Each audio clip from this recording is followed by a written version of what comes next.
membawakan renungan yang diambil dari perikop Lukas 16, 19 sampai dengan 31. Si kaya dan Lazarus.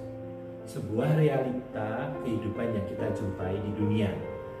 Ialah ada orang kaya dan ada orang miskin. Orang kaya hidup dalam kemewahan, sedang orang miskin hidup dalam penderitaan.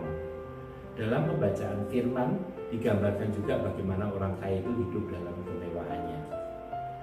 Keangkuhan menjadi gaya hidupnya, sehingga sifat-sifat tersebut menutupi perasaannya kepada orang-orang yang berada dalam kesusahan. Karena itu, ia tidak melakukan kesempatan untuk memberikan makanan dan minuman bagi yang memerlukan, seperti yang terjadi pada Lazarus yang miskin, penuh borok dan lapar itu. Kekayaan acap kali mematikan rasa kepedulian seseorang. Kekayaan itu tidak jelek di mata Tuhan, tetapi kekayaan tanpa kepedulian itu yang mengakibatkan seseorang menjadi buruk di mata Tuhan. Paus Fransiskus berkata, hati Tuhan, hati Yesus tergerak ketika melihat orang-orang yang membutuhkan, dan ia tidak bisa bersikap tidak peduli. Cinta tak dapat berdiam diri. Cinta tidak dapat mentoleransi ketidakpedulian. Cinta itu berbelas kasih. Cinta berarti menaruh hatimu di perbatasan untuk orang lain. Itu berarti berbelas kasih. Dalam homili di Casa Santa Marta 2019. Dikisahkan Lazarus, yang arti namanya pertolongan Tuhan, adalah seorang yang menderita, pengemis dengan badan penuh borok yang berbaring di depan pintu orang kaya. Lazarus berharap mendapatkan makanan sisa-sisa orang kaya tersebut, namun jangankan belas kasihan yang ia dapat, tetapi anjing-anjing datang menjilati boroknya.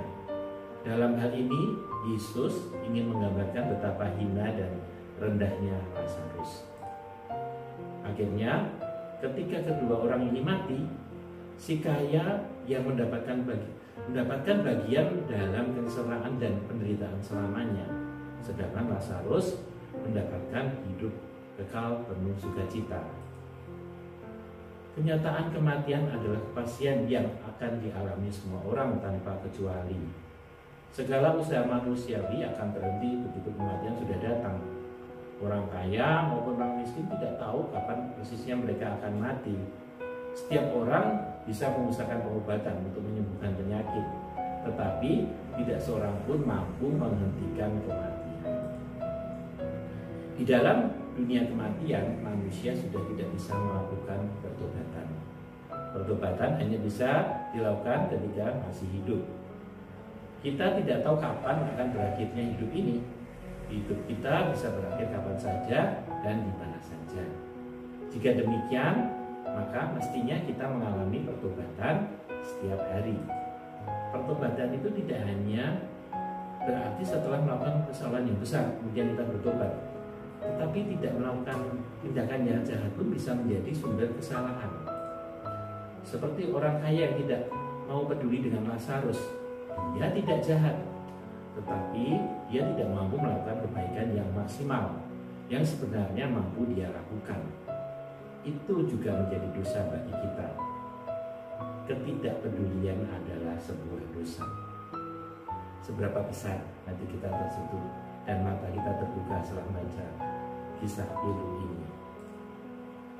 Mari kita belajar menyadari bahwa Tuhan menempatkan kita di dunia ini dengan tujuan mengambil bagian dalam pelayanan kasih kepada orang-orang yang lemah dan kekurangan.